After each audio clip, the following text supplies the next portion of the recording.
Hey guys and ladies, Ramsey here. Welcome to another video. Today, I am honored, humbled, and blessed to bring this to FragCom. Well, I don't know if I'm truly bringing this to FragCom. I don't know if this is a first on YouTube. I don't know if there's other videos out, but it is a first for my channel because something new happened. And in the spirit of full disclosure, I do have to tell you that this was actually sent to me. I'm going to say it's by a friend.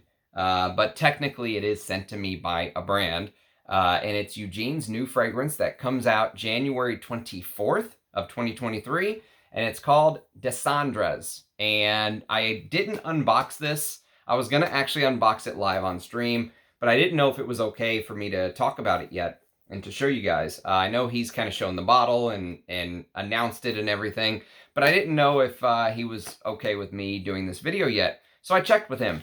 And he said, yes, absolutely, you can give your early impression. But, you know, one of the classiest things that Eugene did, to his credit, is he sent it to me and he said, no obligation. Do whatever you want.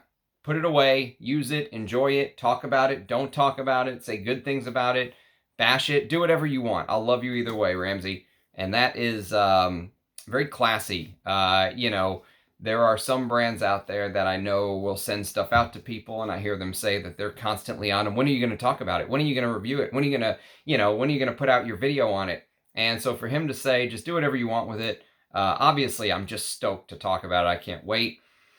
I wore it to bed last night, and it is my scent of the day, and I have some thoughts. As usual, Ram has some thoughts, and, I'll share those thoughts with you. I must also say, since this is a position I'm not usually put in, that all thoughts are my own. Obviously, it's not like Eugene and I colluded on what to say. Anything I say are my own feelings on the perfume.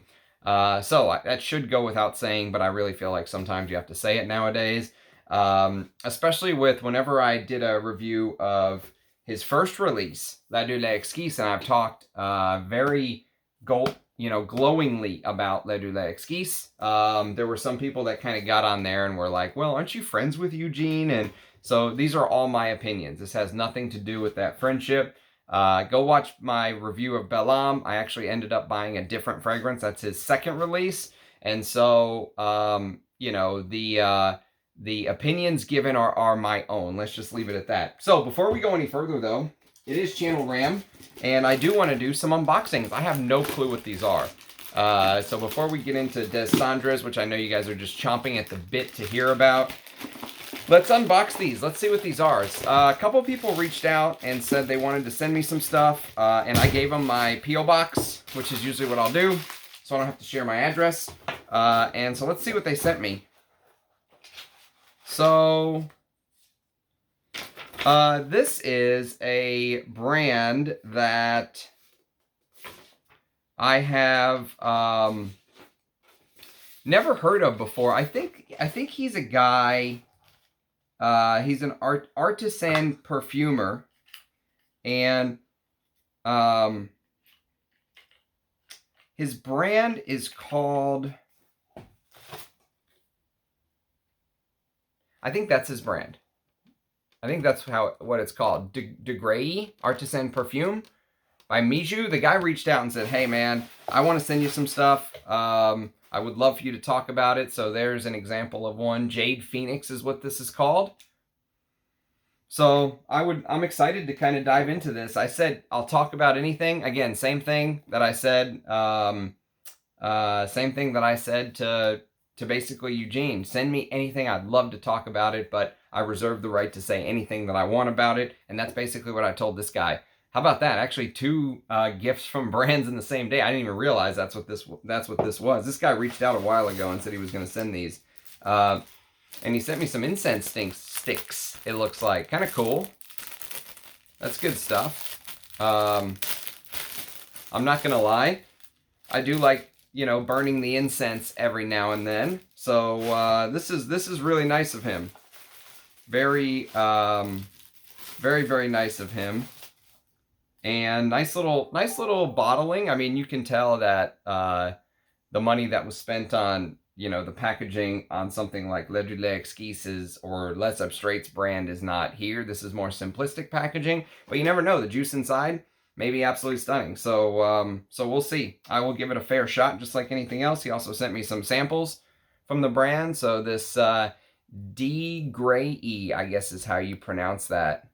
Made in Los Angeles. Nice. Made in LA. Excellent. So you'll be hearing about this brand sooner or later. And again, just to put this back out there, anyone that sends me anything, I will talk about it. I promise. Please be patient, though. He sent me a little breakdown of each one, which is kind of cool. So this is nice. I'll keep it all together so I don't lose it. I'll keep it all together. It comes in this little nifty little box. So cool little packaging. So that gives me more stuff to talk about on the channel. Like I needed more stuff, but thank you very much. This is kind of a cool little touch too. I like the card. A green aura radiates around the golden phoenix as it is reborn. Speaking of phoenix, this symbolism is going to play out again today in Cendres. So we'll talk a little bit about this later in the actual review. So unboxing number 1 is out of the way. Unboxing number 2 is going to be this. And this is from a fellow fragrance connoisseur. And he did say it was okay if I used his name. His name's Phil. You probably see him on YouTube as Fragrance Phil. So Fragrance Phil, thank you for sending this. I know what this is because he told me what it was. So shout outs to Fragrance Phil for you know, extending my knowledge, for allowing me to sniff some stuff that I've never sniffed before. So the big one, the one that I really wanted to smell, and the one that I'm really excited about smelling, he sent me an eau de parfum version of Bois de Zile. So I'm going to do a comparison video between my eau de toilette and the eau de parfum that he very kindly sent to me. So that is one little piece of a good little piece of news that's in the package. And then another one is this little bad boy right here, which is the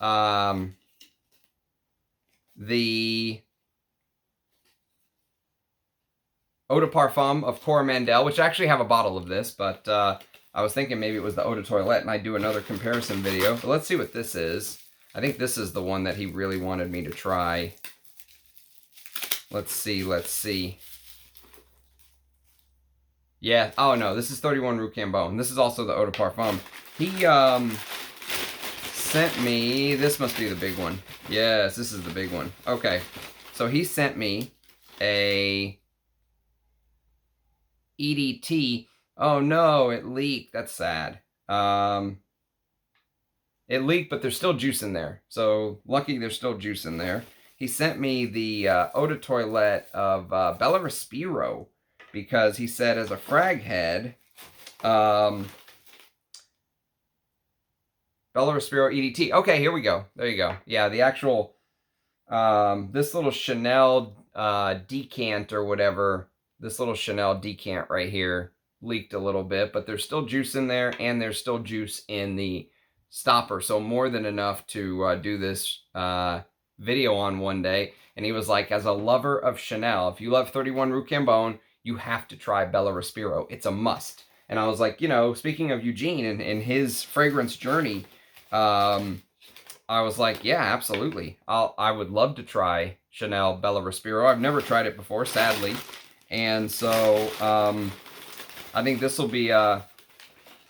be a great little exploration video for me one day. So you're going to go back in your little pouch, and I am going to set you aside so I don't lose you, because I will lose you if I don't set you aside properly.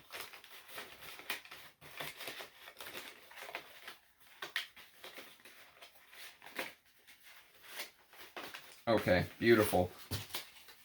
All right. Absolutely beautiful. Thanks. Thank you, Phil. Thank you so much. That's amazing. Cannot wait to get to know this. These are going to go right here to remind me that I need to prioritize these.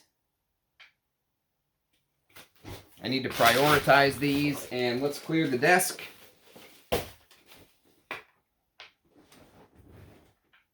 All right, beautiful.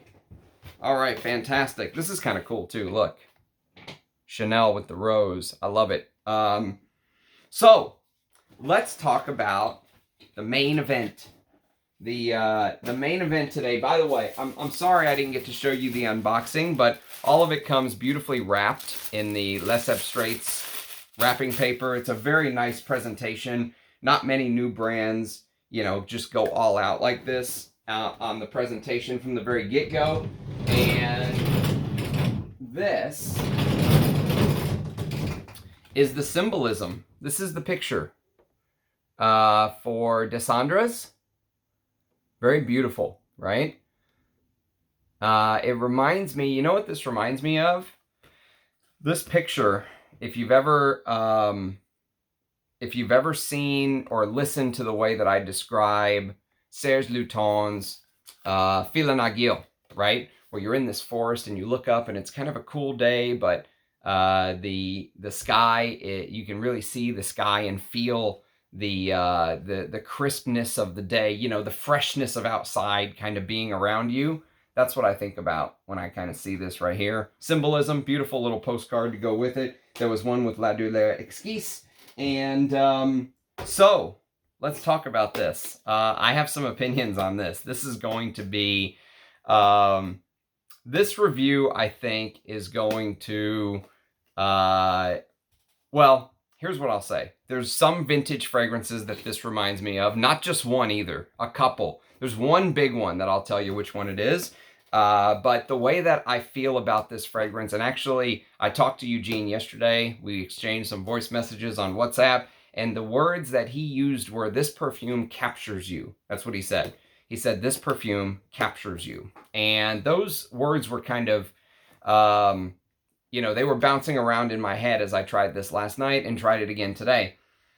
And it does capture you. It's also a perfume, I think, that will divide you. And I mean that in the best way possible, because whenever you have a fragrance, to me, the worst thing that can happen is that you just kind of smell it and go, you shrug, right? It doesn't move you. It doesn't cause an emotion for you, right? This will cause an emotion. Now, whether that emotion is positive or negative is going to depend on your background in perfume. And in fact, if it is negative when you first spray this, the very first time you smell it, if it is negative, I would urge you to set it aside for a couple months and come back to it after you've had a chance to allow your nose to mature, or maybe smell some of these vintages I've talked about, I'm going to talk about today, and get to know them a little bit. So this perfume is going to force an emotion out of you. This is the way that I view Cendres. It's a perfume that's going to force an emotion out of you. Again, whether that emotion are positive or negative depends on you. And whether you like the perfume or not, it's going to force this emotional response. And that's what perfume is, to me. And actually, that's the way that Eugene built this trio of perfumes. La Douleur Exquise is the exquisite pain, right? And so these are perfumes based around emotion. Belle Âme was basically a fragrance that kind of highlighted Eugene's ability to kind of meditate and sit in his uncomfortable thoughts in place, and, you know, sit with those uncomfortable feelings and let things come up from the past and heal. And it has that fuzzy, warm / cold, irisy, you know, almost like a blanket. Like it's chilly outside, but you're wrapped in a blanket kind of thing. It has that comfort to it. And this one also is based on some feelings. So here's the presentation. It's just like the others, but it's a beautiful presentation, to be fair. You can see the quatrefoil label on the side. They are embossed, so you can kind of feel them as well. I love the presentation. It's very classy without being overdone, without being pretentious. It comes in this very utilitarian box, which I love as far as being able to carry around. And there is the fragrance. It sits very securely in this. If I had one beef, it would be it's hard to paw this bottle out, because it literally does sit in there. You can see my paw marks. I was just clawing at it like a bear trying to get it out of there. And so there it is. There's the bottle. The magnet is very well done. You know, it holds the bottle by the cap, so you don't have to worry about that. And it can go either way. It's not like an amouage where it only goes one way. You can kind of put the magnet any way. Beautiful presentation, very clean and crisp. And I was actually going to try to wear my Les Abstraits shirt that he sent me, and it's missing. Someone obviously broke in and stole my most prized shirt, my Les Abstraits shirt. So it does come with this, though. It comes with the Les Abstraits cloth, which is great to make sure there's no fingerprints on there. So that's the presentation. I usually don't spend a lot of time on presentation because I don't care. It's about the juice for me, but the presentation here for an early brand is worth talking about. So let me tell you within the first 30 minutes of spraying what you get. And I have no note tree, just FYI. A note tree has not been released for this yet. So this is going completely blind off of this nose right here and what I smell. There are some notes that are so blatantly obvious, you don't need a seasoned nose to pick out. Like when you first spray, there's one note that is an overriding, it leads the charge, if you will, leads the chorus forward. And that note is galbanum. Galbanum is a beautiful green resin. I actually did an entire video on This Is Not a Top 10 galbanum. If you want to go, listen to a video about what it is and fragrances in my collection that have galbanum, you can go check this out. So you get hit with a couple things when you first spray. Number one, you get hit with that green, earthy, woody, resinous galbanum, okay? And it's very reminiscent of the 1970s green chypres that were very popular back in the day. So a couple, okay? Number one, obviously, the greatest galbanum fragrance of all time.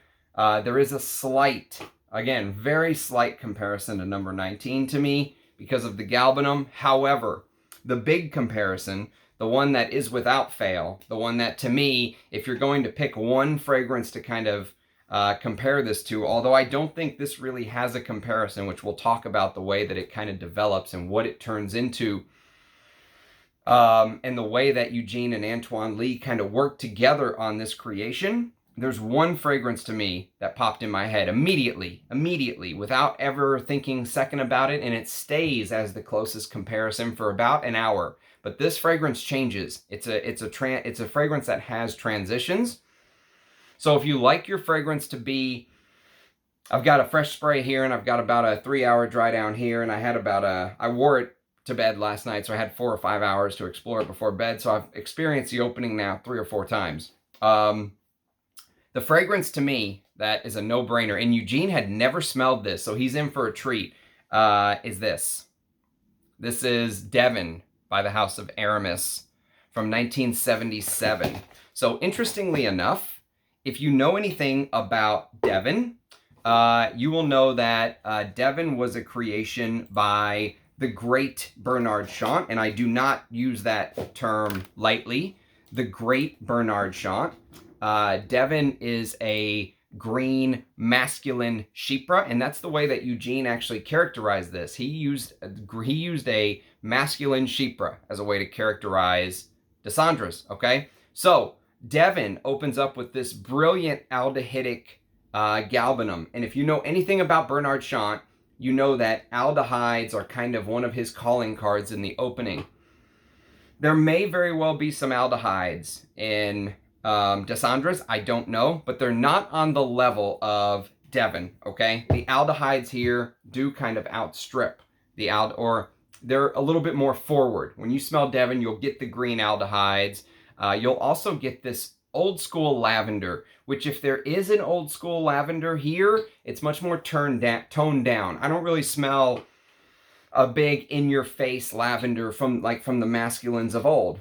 But the comparisons continue because you're going to get that galbanum with this here, it's stone pine needles. Here, what it smells like to me is some sort of pine tar, okay? Some sort of pine resin.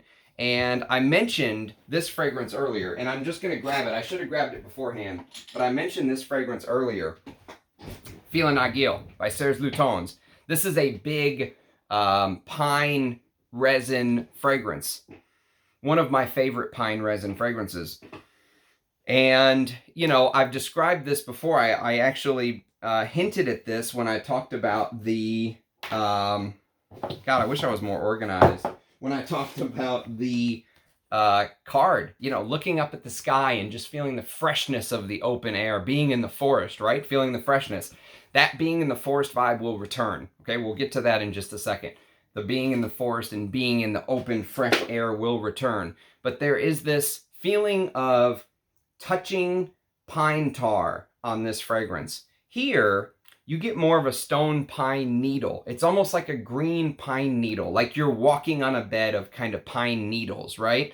That's one of the biggest differences between Devin and Cendres. But the way that the galbanum and the Chypre Accord blend for the first 30 minutes are uncanny. Uncanny, okay? Now, don't think, oh, I have Devin, I don't need this, because that's not true. This is a completely different beast. Again, we're going to get there. But if you made me pick a comparison, which I hate saying it smells like this, it smells like this, but if I went through my Rolodex and picked a fragrance that I said Cendres is, you know, is an homage to, which I think that Antoine Lee loves leaving these little breadcrumbs. That's what I made notes. I'm not even following my notes. I'll go back to them in just a second. But I think that Antoine Lee loves leaving little breadcrumbs to vintage fragrances. And like, for example, with La Douleur Exquise, I told you the way that the castoreum kind of comes out in the base really reminds me of Antaeus, just that one piece. The rest of the fragrance is completely different. But there's a little beacon, a little calling card. Antoine Lee leaves a little calling card in each one of his fragrances. And for Cendres, the calling card for me is Devin. And the thing about it is, it's not a clone, but it's almost like a appreciation of a vintage fragrance is the way that Antoine Lee does it. It's like he leaves his appreciation, like a thank you to the previous perfumers. And we'll talk about some other houses who have tried to do vintage perfume and why they fail to me. Whereas even though this is a modern niche, it smells like an actual vintage. This compares with something as classic and amazing as Devin. Which is one of my favorite galbanum fragrances, maybe my favorite galbanum fragrance.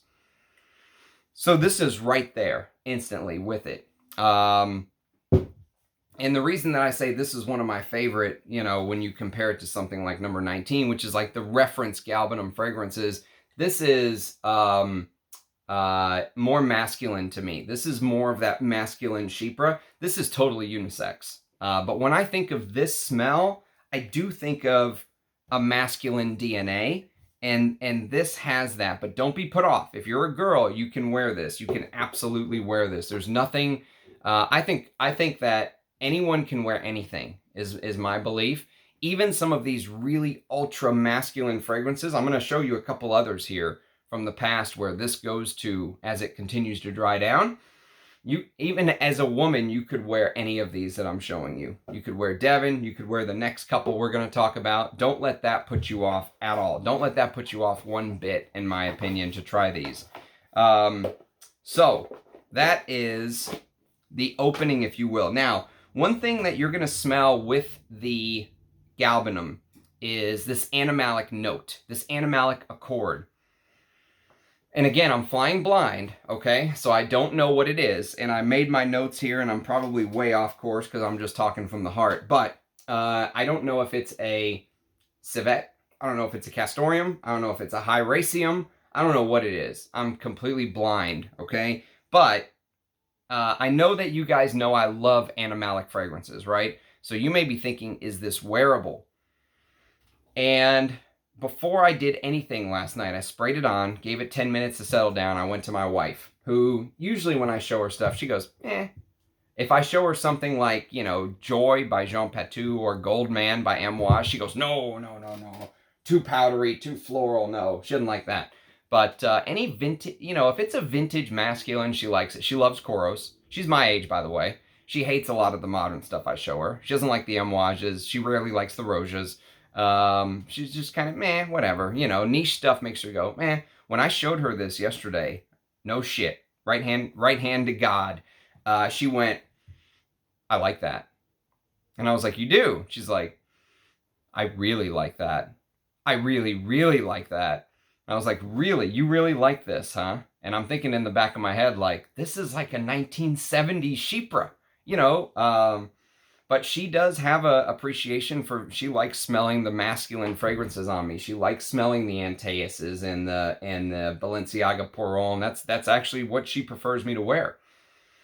So, and she doesn't have the tolerance for animalics that I have. Like if I show her some of those ouds, she doesn't like them. So it's not, she doesn't have the animalic nose that I have, but just know this is wearable. It's wearable. It's not, and we'll talk about that, but that's one of the geniuses, I think, of Antoine Lee and Eugene in creating this trio of fragrances is they're all totally capable of satisfying the frag head need for complexity and transitions and materials and depth and animalic qualities, but they're also not a museum piece. You can wear them. You can wear them out in the world and feel comfortable.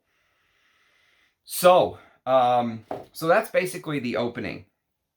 And it is,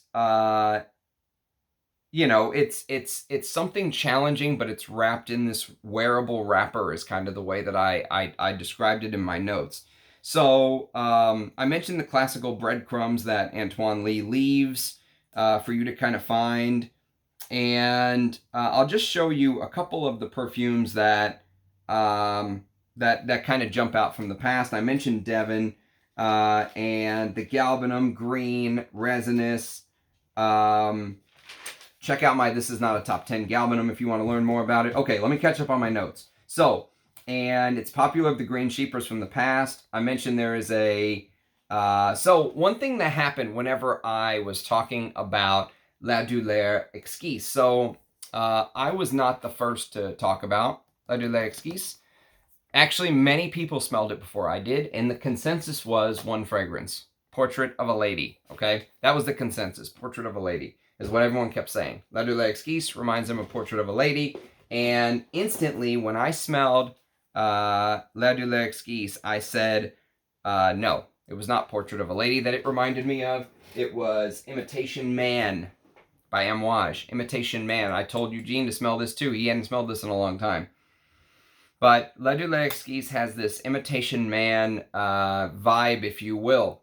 Again, it's its own fragrance. The Castoreum in La Douleur Exquise is actually better than the Castoreum that Amouage used in Imitation Man to my nose.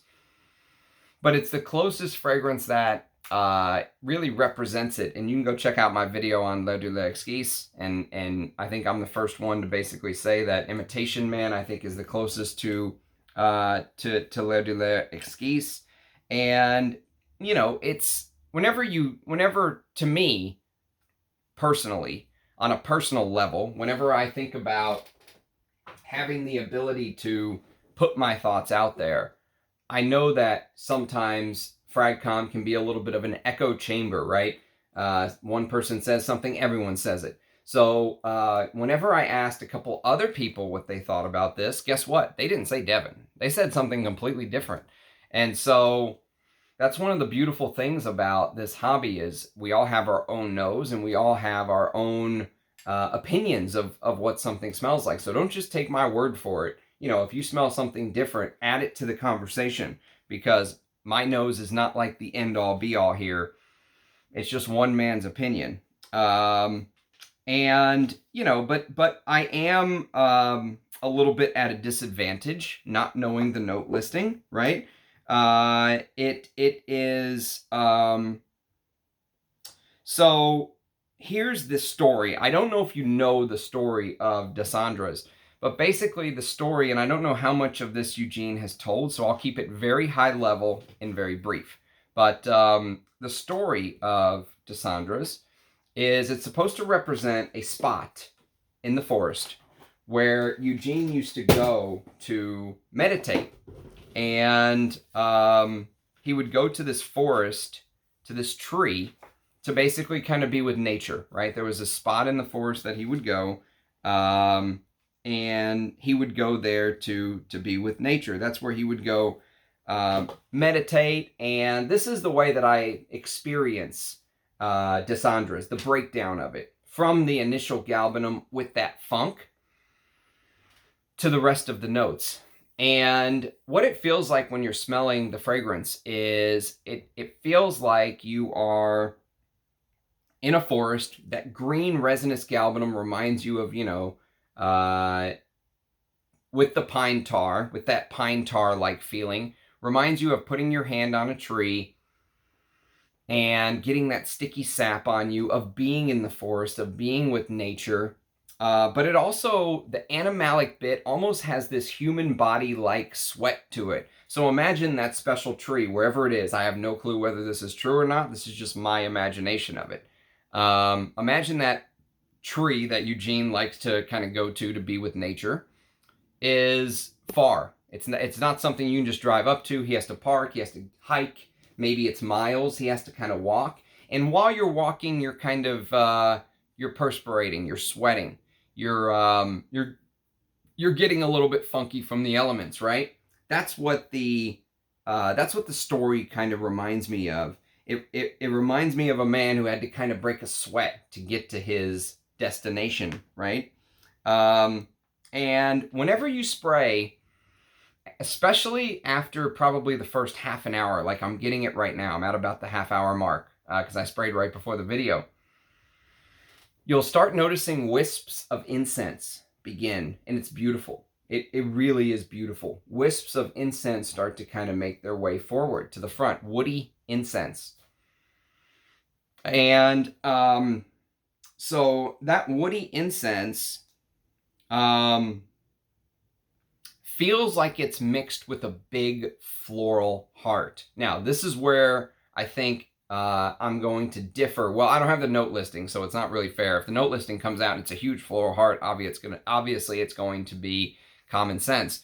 But it feels like the way that this fragrance was built was with a gigantic floral heart.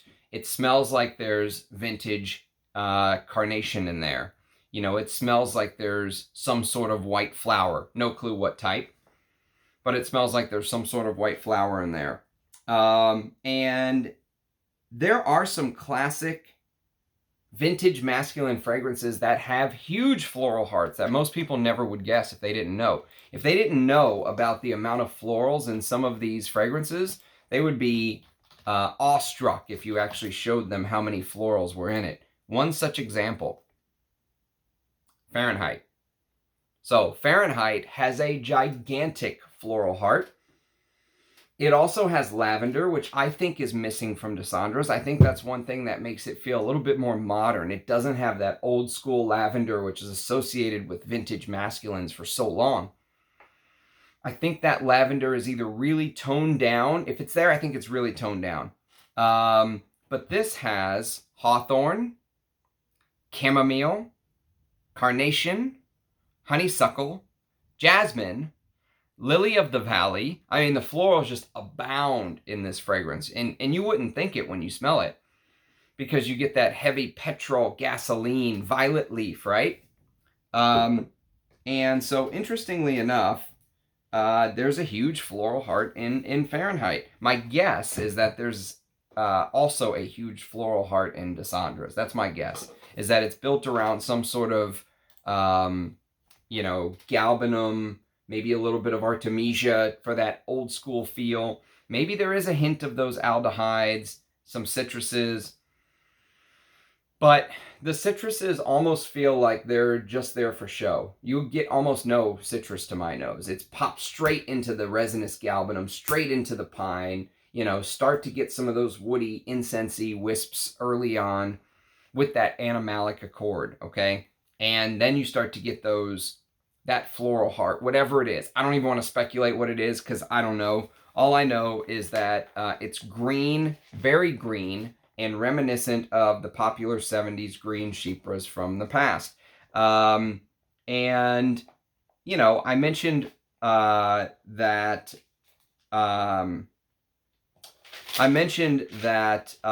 I compared L'air du Lait Exquise to Imitation Man. And so the comparison for de Cendres, just, again, me talking out loud, none of these are actual comparisons, okay? They're not one-for-one comparisons, but if I had to draw you kind of a picture of what the fragrance is like, the opening begins with Devin, but it only stays with Devin for the first hour or two. Hour or two, let's say.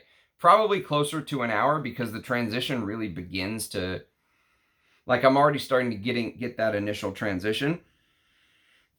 And what's very interesting about it is the transition begins to go from this green, galbanum, woody forest, animalic. You had a walk. You're in a forest. You touch the pine tree. The air is clean and crisp.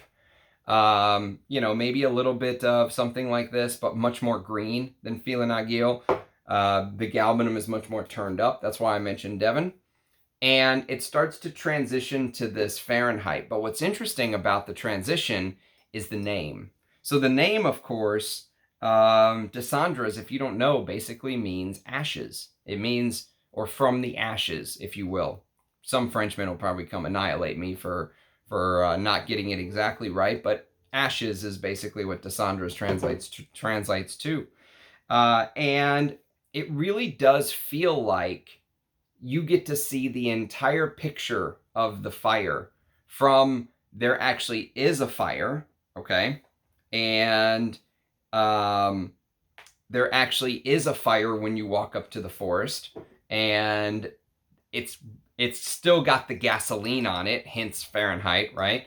And that Fahrenheit gasoline accord, the brilliance of the way that Antoine Lie and Eugene kind of created the fragrance is it's not right there in the opening. It's that green galbanum foresty bit in the opening, and then it transitions to this violet leaf, petrol, gasoline, fire-like accord. But remember, I said half an hour in, you start getting these wisps of incense, and it literally is like you're watching the fire develop. So it's like you're at a forest, it's green, it's serene, it's calm, a fire happens, you're there, you can see it. It's not far away. Like with Flannel, it's far away. The fire seems like it's real far away from me. Like it's there, you can smell the smoke, but the fire's far.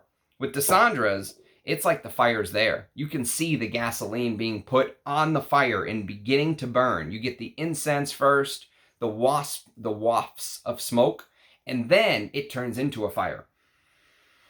And once it turns into a fire, that's where that Fahrenheit, that's where that Fahrenheit comparison is probably most apt between hour, say, 2 and 3. Between hour 2 and 3, you'll start to get that comparison to Fahrenheit, or even maybe something like gray flannel. But gray flannel is much more floral. It's much more focused on like a fresh countryside. You know, maybe you could make the case that the opening is like a mixture of gray flannel and Devin, but it goes somewhere else. It goes to a different direction. It goes to something like Fahrenheit. And if you look at the Fahrenheit bottle, how it's gradual, see how the change is kind of gradual? One of the best bottles of all time. That's the way that Antoine Lie made the change in Cendres. It's like this gradual shift from that green galbanum 70s chypre to a fire, but not necessarily the deep smoke, but like you're watching something being consumed. And that something is obviously the old Eugene, right? It's who he was in the past. And it's being consumed by the fire, and then you start to get the ash. Now, there's another ash fragrance that I've talked about it in the past. Probably the most ash, there's only one. When I think of ash, this is the fragrance I think of. It's Mitzman. And Mitzman literally smells like volcanic ash. In the dry down, there is this like volcanic ash-like accord. There is no volcanic ash here. It's like back to the incense, back to the woody burning embers, okay? But you never get, if you've ever heard me talk about, there's a fragrance Bertrand Duchaufour did for Naomi Goodsir called, I reviewed it on the channel. It's under Naomi Goodsir. I can never remember the name. Corpus Equus. Corpus Equus has this like charred wood accord. You don't get the charred wood here. There is no charred wood. it's like literally watching a fire consume something, like going from the beginning of a fire back to the beginning of a fire, if that makes sense. There is a fire in the middle. You can see it in your brain when you smell it. And it's because of the violet leaf. The violet leaf adds, there's definitely violet leaf in here. Here's the notes that I'm sure of. Galbanum, no doubt about it. Can't even, there is no way that opening could ever be made without galbanum. Some sort of pine, right? That pine, whether it's stone pine needle like in Devin, whether it's whatever Flannel uses, which what does Flannel use? Fila and Gil. Okay, here we go. Pine needles. Okay, so some sort of pine is definitely the trend. Pine needles, pine tar. It's something along those lines. And the violet leaf. The violet leaf in the heart with the, and I'm guessing it's a floral heart, just like Fahrenheit. That's my guess. My guess is that in order to build this accord, there's more florals in here than you would think, okay? And then it's back to that woody, incensey, leathery dry down. And that's where I think maybe the comparisons could be then back made to the leather sheepers that I know and love. Azure, Bellamy, you know, maybe something like that. I didn't grab those bottles because I don't think those comparisons are as apt to my nose, but I could completely see how somebody could say, there's a little bit of Antaeus here. There's a little bit of Bellamy here. There's a little bit of Leonard Porhomme here. You know, there's a little bit of that there, but it's in the base. It's in the dry down, that leathery, resinous. You know how the resins come out in Le Douleur Exquise? Like some people compare it to Portrait of a Lady, which I've talked about. I don't agree with. But if you run with that comparison, one thing you'll notice is that the resins here are much more. The resins in La Douleur Exquise are really amped up. It turns into this resinous kind of ball, right? In the dry down, that's what you start to get into Cendres. But in its own kind of way, you know, its own vintage chypre, leathery, woody, incensey, leathery thing in the dry down. Very interesting fragrance. So let's go back to something that I kind of mentioned earlier. I mentioned there are some niche houses out there that try and do vintage perfume. There was one that came out last year, and many people compared this to fragrances of the past. So you got comparisons to Halston Z14, like people compared it to stuff like that. And it's Roja's Apex. Now, the Cendres does not smell anything like Roja's Apex, but the reason that I'm showing this is because there are niche houses out there that are trying to do this type of perfume. They're trying to do what Eugene and Antoine Lee pulled off. Not as successful. Nowhere near as successful. I would never buy a bottle of Apex. You know, Apex, not picking on Roja because I love Roja, as you can see. I'm a Roja fan. But I'm just picking on this type of fragrance, these type of niche houses who are going back and trying to go back in time and recreate vintages from the past, but they still smell like a modern niche, right? I mean, yes, they're trying to maybe use a little more ingredients here. This smells like a vintage. Not this, but this. The Cendres smells like a vintage to me. It smells like you're smelling a vintage perfume. The ingredients are so high quality that you could almost trick me. If you blindfolded me and put this under my nose and said, you're smelling a vintage with 5% oak moss, I would agree. 100% I would agree. I wouldn't even second guess it. It has that vintage 70s, 80s masculine feel, like it was actually around then. That's the genius of Antoine Lee and Eugene. And it is that they managed to make a fragrance that is eminently wearable, as my wife's example showed.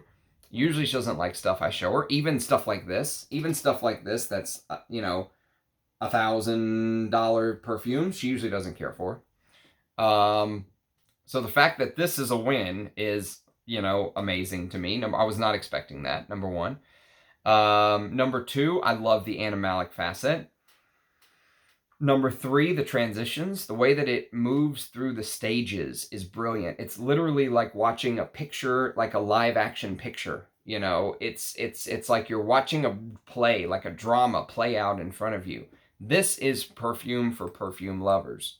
And if you watch the video yesterday that I said back up, I did a video yesterday, live stream, on bottles I want to back up. I don't have backups of, but I want to back up. They were almost all vintage, without fail. They were almost all vintage. Everything was a vintage fragrance almost. Stuff like Azure and, I mentioned so many things yesterday. DK Men and all this stuff that I mentioned that rare stuff. Derby, like I'm going to get a backup of Derby. Yeah, right. But a couple niches popped up, and one of them that I said would be backup worthy is La Douleur Exquise. Eugene's brand basically is making the kind of perfume that vintage lovers love, that fragrance lovers love. And so, like I said, this fragrance will move you one way or another. Whether you like it or not depends on which side of the aisle you sit.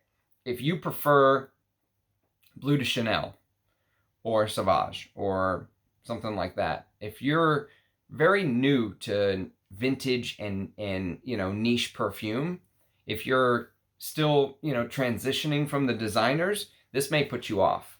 Actually, this probably will put you off. But one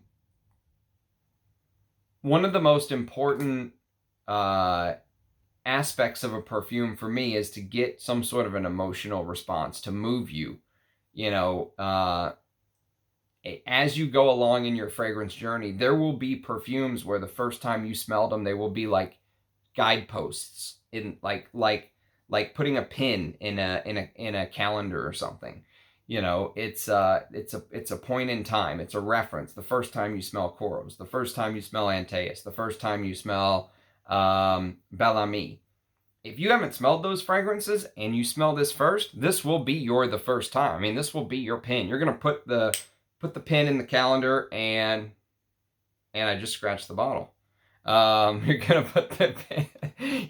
You're gonna put the pin in the calendar, and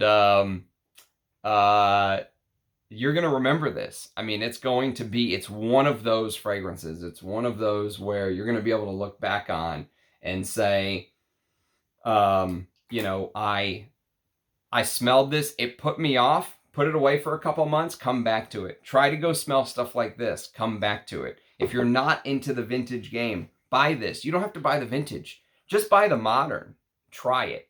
And then go smell Cendres. See if you can kind of see the little breadcrumbs Antoine Lee is leaving. It's a very fun, for me, for a frag head, it's a very fun exercise, because I can truly appreciate Antoine Lee's little homage, his honor, his salute to fragrances from the past.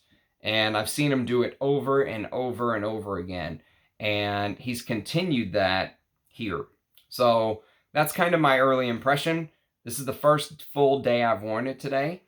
I've really enjoyed it. I'm sure I didn't say everything I want to say, but I think I did the fragrance justice. I wanted to be fair to it, because it's not all roses. There is some stuff in here that will put some people off if you're not, into complex, challenging perfumes. But as far as fragrance for fragrance lovers, definitely Cendres. Look at my bottle has character. Definitely Cendres has character. It's one that will get a rise. It will get a rise out of you. It will bring emotion out of you. Like Eugene basically said. He said Cendres is a perfume that captures you, and I think it does. I think that's very true. So that's my first impression. Obviously, impressions can change, but that's my initial impression. I do have to say thank you, Eugene, for sending this to me. I know you didn't have to do that.